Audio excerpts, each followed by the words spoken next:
Baiklah, video kali ini saya akan ceritakan tentang orang minyak. Tunggu selepas ini. Assalamualaikum warahmatullahi wabarakatuh dan salam sejahtera. Selamat datang ke channel Alif Bosku. Baiklah, channel ini banyak menyediakan video-video yang menarik, jadi jangan lupa untuk subscribe dan tekan butang loceng untuk update video-video yang terbaru. Baiklah, video kali ini saya akan ceritakan pula tentang gangguan orang minyak. Kes orang minyak jarang sudah berlaku pada zaman sekarang ni, sebab memang orang tidak sudah amalkanlah ilmu orang minyak ini, melainkan dia menginginkan sesuatu seperti ingin melihat anak darah orang mandi ataupun ingin mencuri. Itu yang berdasarkan apa yang saya pernah lihat sendiri dan pernah nampak sendiri orang yang ditangkap menggunakan minyak di badannya, dan boleh dianggap itu sebagai orang minyak. Jadi cerita orang minyak ini berlaku kepada sahabat saya di mana tempat belajarnya telah berlaku kejadian gangguan orang minyak. Macam mana kes itu berlaku? Jom dengar cerita ini. Kisahnya bermula bila kawan saya ini tinggal di sebuah asrama di Institut Pengajian Tinggi. Okey, dia menceritakan dia tinggal di asrama lelaki. Okey, dan asrama lelakinya terletak di tengah-tengah di antara 3 asrama perempuan.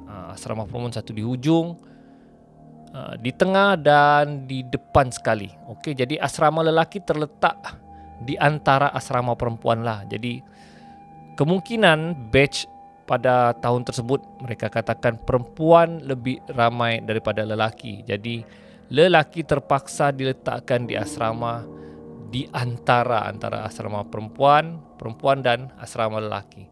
Mau tidak mau, suka tidak suka, lelaki terpaksa terima untuk berada di tengah-tengah asrama tersebut di antara asrama perempuan. Kawan saya cakap inilah kali pertama mereka diapit oleh golongan perempuan lah di antara asrama, ya. Kau di asrama tengah dan 2 asrama apit kau. Jadi kadang-kadang ada beberapa situasi lelaki dan perempuan, asrama lelaki dan perempuan terpaksa berkongsi seperti air mineral, tempat mandi. So ia menjadi suatu masalah lah bagi asrama berkenaan. Tapi kadang-kadang kawan saya cakap lelaki ni kadang-kadang malu untuk berebut sekiranya ingin menggunakan air mineral ataupun tempat mandi. Kadang-kadang budak asrama lelaki tunggu kawasan air mineral tersebut kosong, baru lelaki beramai-ramai berebut untuk ambil air mineral. Kalau tidak, kadang-kadang kalau solo, contohlah kau solo lelaki ambil air mineral, tiba-tiba ada segerombolan perempuan dengan pokpet mengelilingi kau ketika kau ambil mineral, sambil dorang umpat-umpat kau, memang tak tahan. Walaupun kau cakap kau lelaki, tapi kalau kau satu orang dikelilingi oleh perempuan, memang kau tidak akan selesa. Jadi begitu juga kadang-kadang sekiranya ada masalah air, ada masalah air di asrama tersebut. Jadi budak asrama lelaki dan perempuan terpaksa berebut untuk mandi di satu tempat. Tempat itu ada satu bak air yang besar. Jadi kadang-kadang berebut, kadang-kadang pergaduhan berlaku. Kadang-kadang perempuan dia mandi lama, tahulah. Jadi lelaki ni sampai mendekat isyak masih belum mandi dan menyebabkan pergaduhan berlaku. Jadi itu situasi yang berlaku lah di asrama tersebut. Okey, dijadikan cerita pada satu malam. Pada satu malam ketika pelajar asrama ni berehat di bilik masing-masing, pelajar asrama lelaki rehat, pelajar perempuan rehat. Tiba-tiba pelajar asrama lelaki ni terdengar satu teriakan perempuan yang nyaring, dan semua orang di asrama tersebut, asrama lelaki tersebut terkejut dengan suara teriakan tersebut. Semua keluar dan hairan apa yang berlaku, dan mereka dengar teriakan tersebut di asrama perempuan yang hujung sebelah kiri. Jadi semua satu bilik asrama lelaki tersebut keluar dan melihat apa yang berlaku. Semua menjadi bingung. Pertamanya mungkin pertama fikiran mereka mungkin ada perempuan yang kena rasuk, ataupun mungkin ada lipas kah, ada tikus kah. Okey. Tapi perempuan tu berlari keluar dari tandas dan dalam keadaan berkemban lah. Okey, berkemban dan bertuala. Pada masa tersebut lelaki tidaklah bersifat provok. Okey, provok macam yang kau seksi tidak. Sebab mereka rasa pelik dan heran kenapa dia lari dalam tandas. Jadi tanpa rasa segan dan malu, okey, gerombolan lelaki ni terus ke asrama perempuan. Saya rasa mungkin kecemasan, tak ada masalah lah untuk pergi ke tempat asrama perempuan. Dan pelajar-pelajar asrama lelaki itu bertanya, termasuk kawan saya lah. Dia cakap, apa yang berlaku? Apa yang berlaku? Apa yang berlaku? Perempuan tersebut yang berteriak tadi, dia menangis-nangis. Kemudian dia tunjuk menuju ke tandas. Dia tidak tercakap. Jadi peliklah, apa yang berlaku? Apa yang berlaku? Lelaki mendesak, bertanyakan kepada perempuan tersebut.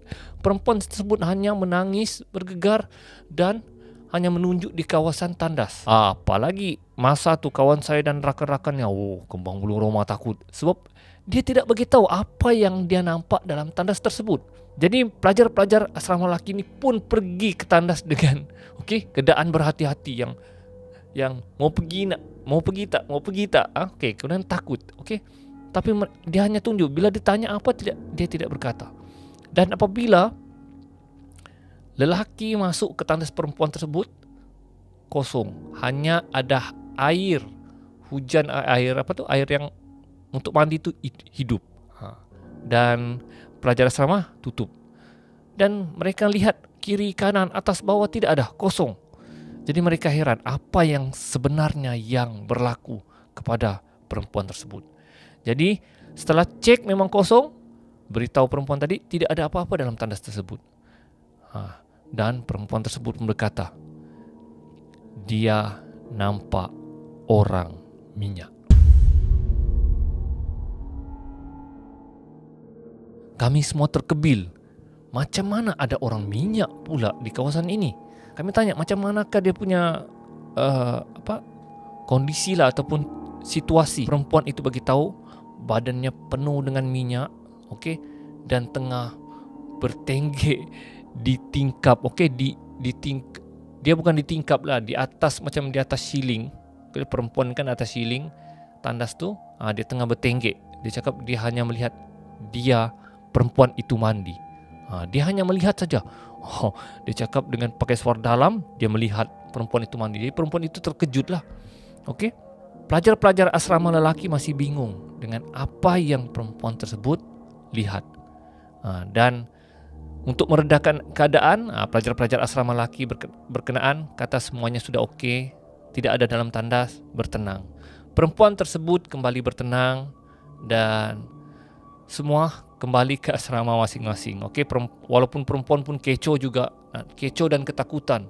Dan biasalah pelajar asrama lelaki beri jaminan lah, sekiranya ada apa-apa berlaku, teriak saja, SMS saja, call saja. Di situlah peluang untuk minta nombor telefon awek.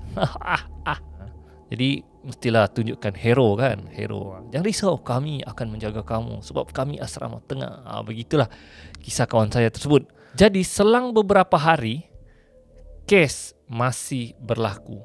Dan kali ini asrama bahagian tengah pula berlaku. Dan ketika itu asrama lelaki tidak menyedarilah kes berkenaan sebab asrama yang satu lagi agak jauh lah. Dan sekali lagi asrama lelaki dihubungi kerana ada gangguan orang minyak. Dan sekali lagi pelajar asrama lelaki bergegas ke tempat pelajar asrama perempuan yang satu lagi. Dan kali ini perempuan yang diganggu dalam kumpulan. Mereka tengah mandi ramai-ramai lah dan ternampak. Pelajar-pelajar asrama lelaki ni guys, pening. Dia cakap macam mana benda ni boleh berlaku? Ya, macam mana orang minyak ni boleh masuk asrama perempuan senang-senang, mudah-mudah. Dan kesnya hampir sama dengan yang kes yang pertama. Orang minyak berkenaan bertenggek di jamban, di tandas perempuan dan melihat mereka tengah mandi. Wow, agak bahaya kes berkenaan. Jadi sekali lagi pelajar asrama cek di semua kawasan, kawasan asrama perempuan tersebut, dan kes berkenaan dimaklumkan kepada warden. Dan warden pun pening dan hairan apa sebenarnya yang berlaku. Jadi pelajar asrama lelaki ini sekali lagi beri jaminan kepada pelajar asrama perempuan yang tengah ni agar tidak berasa risau kerana pelajar lelaki bersiap sedia untuk menjaga mereka. Sekali lagi tunjuk hero guys. Beberapa rakan-rakan AJK surau masjid berkenaanlah telah mengambil inisiatif untuk mengedarkan doa-doa mustajab lah, doa-doa pelindung diri agar perkara berkenaan tidak berulang lagi. Jadi doa-doa itu disebarkanlah kepada pelajar-pelajar asrama perempuan untuk diamalkan agar benda tersebut tidak berlaku lagi. Dan guys, kali ketiga berlaku dan kali ini, okey. Kali ini orang minyak berkenaan berjaya ditangkap. Macam mana? Okey. Kali ini asrama yang paling hadapan pula yang kena. Dan sekali lagi, telefon asrama pelajar lelaki berdering dengan begitu banyak dan apabila disambut, bagi tahu orang minyak berjaya didapat.